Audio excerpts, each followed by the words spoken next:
Hi guys, Dave Wilson here again, back in sunny England, and today I'm going to be restoring a vintage bracelet, dirty, scratched and dented, back to its former glory, and I'm going to show you a few little tricks, tips and techniques and a very useful little tool that's going to help you do this very quickly and very easily. So, grab your bracelet, follow me. So this is it, it's a 1980s silver ID bracelet with the plate on it. It's quite dirty and there's a few little dents, scratches and marks on it. So you can see better here under the macro lens. Got quite a deep scratch here on the front. There's no engraving on it, but the scratches need to be removed, so it's the same process. On the back here I can see the hallmarks. This is the London import mark, 925 for sterling silver, and there's a lowercase italicised I, which I think is 1982. Don't quote me on that.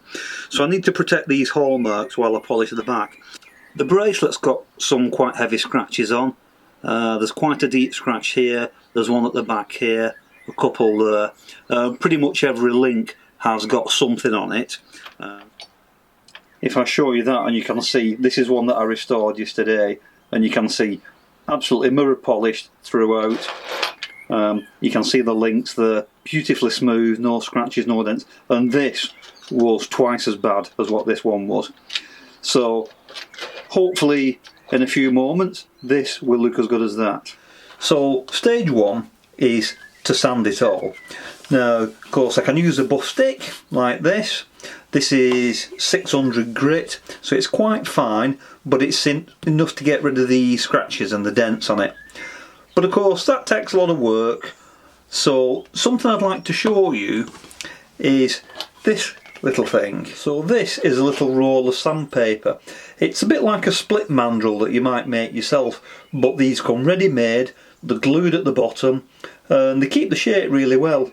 I'm going to keep the sanding disc parallel, and it's important to keep it level. Okay, I don't want to bevel the edges, so keep it nice and level and sand the whole of the piece. It's very tempting to just work on the scratches, but I'll get dents.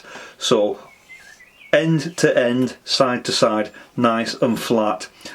Also, I don't want to go too fast, because if I go too fast that'll generate heat. And there we go, back and forth, nice and even, keeping it parallel. And if you switch it to the light you'll be able to see where it's working. So I want to end up with a nice even sanded surface all the way across. So just a minute now, and I can see most of them have gone. There's still a few little remains of that stubborn one in the middle. So again, although the rest of it's okay, I'm going over the entire thing to just keep it all nice and flat and smooth. So that's exactly what I'm looking for. So flip it over and do the same on the back. When your sandpaper stops being effective, just grab the end, tear a little bit off. There we go. And we're back to clean paper. So once again, just working it end to end, just watching out for those hallmarks there.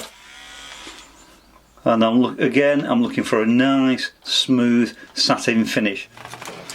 Now, when sanding chains, one method that a lot of people do is to put a nail in the bench so you can pull it tight and literally just work your buff stick from end to end. That's a nice way of doing it, but I like to spend a little more time and just address these individual little dents. So I'm going to start with this first one here, and what I like to do, again nice and slow, and I like to just go in at an angle and just work just that flat surface there. So you see here I can see a couple of little scratches and dents there, and I'm just going to keep working that flat area there until the scratch has gone. Again keeping that whole section flat. So again it's all about keeping the sanding drum flat and parallel to the surface that you're sanding. Just working your way along, simple as that. Yeah, so you can see the difference there. The one on the left here is undone, and then the one on the right is the one that's been sanded. Yeah, got a little bit of solder, a little bit of a bump. Okay, not a problem. Just turn on the sander, and I'm just gonna go over that corner there, clean up. So anywhere where you see excess solder like that, just sand it away. So remember too that you've got four sides. We've got the front and the back of this side, and then we've got the front and the back of the other side. So there's kind of four surfaces that you need to pay attention to. So there we go, the whole piece has been sanded now, end to end on both sides.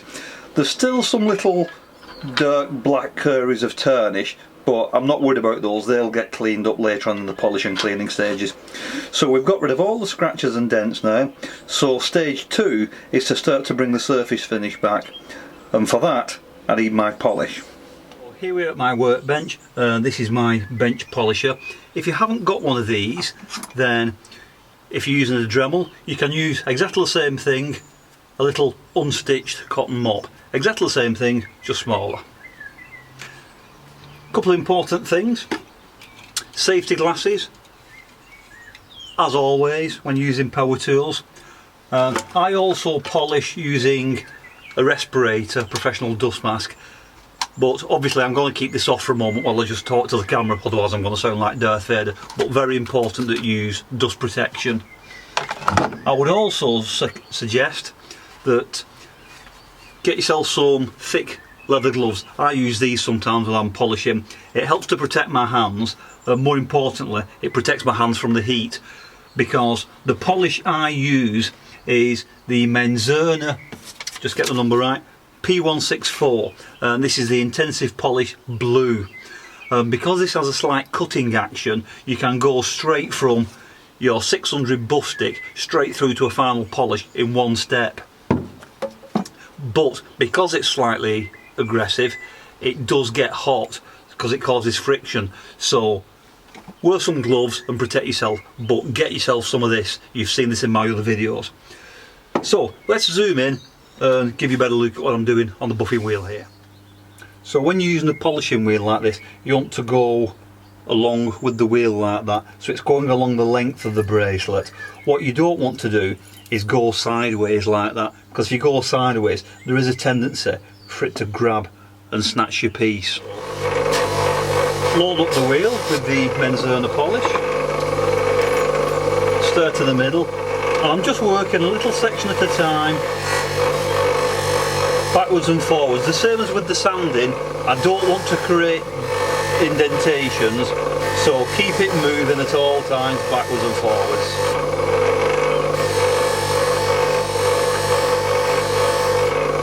And in fact, if I can just show you there we go. I hope you can see that. Literally that is just with, 2 seconds. That's what I said, this Menzerna polish really is that good. Straight from a sanded finish to final polish. So let's carry on. Now it's important when you're working with a curved shim to keep moving the end round from side to side, so you can get one side and then get the other. So keep moving it round, whittling it about, make sure you get into all those little areas.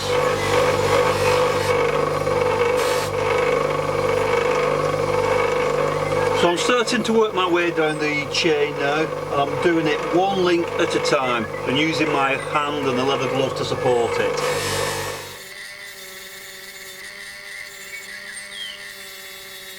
I don't want to destroy the clasp or damage it, so I'm just going to go onto the edge of the wheel there, where it's nice and soft and a lot gentler, and I'm just going to gently polish that, very light touch.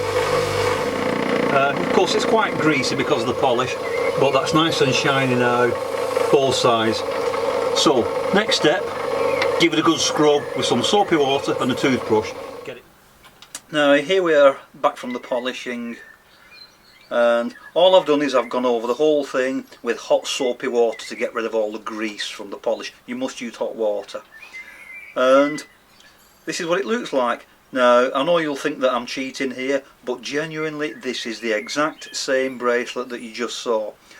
And the important point here is, and this is what I want to get across to you, the time on the polisher was about 4 or 5 minutes. I went over the whole piece probably about 4 times, nice and slow, paying particular attention on the front. That's with the Menzerna IP polish, and that's it. And this is the point, straight from dirty, sanding and one polish, and that's it. And look at that, mirror polish, and that's exactly the same as the other one that you saw. Same on the back, you can see the hallmarks here, it's exactly the same bracelet that you just saw. And this is the point, I spent about 20 minutes with the sanding discs going over everything, and that's what takes the time. It's all in the preparation. Once I'd done that, the actual polishing, going from 600 straight through the final polish, only takes a few minutes. You see, a lot of people think that in order to get a mirror polish like this, you have to polish and polish and polish away. You don't. It's all in the preparation. So, a little reminder, 600 grit little sanding drums. That's what they look like. And this saves you all the hard work with buffing sticks. Use these 600 grit and you can go straight from this, single polish with the Menzerna, and you've got instant mirror polish. Simple as that. Total time 30 minutes, something like that. Now the point is, I know what I paid for this bracelet and I've probably tripled its value. I've been Dave Wilson. Thanks for watching, and I'll see you real soon on the next video. Bye for now.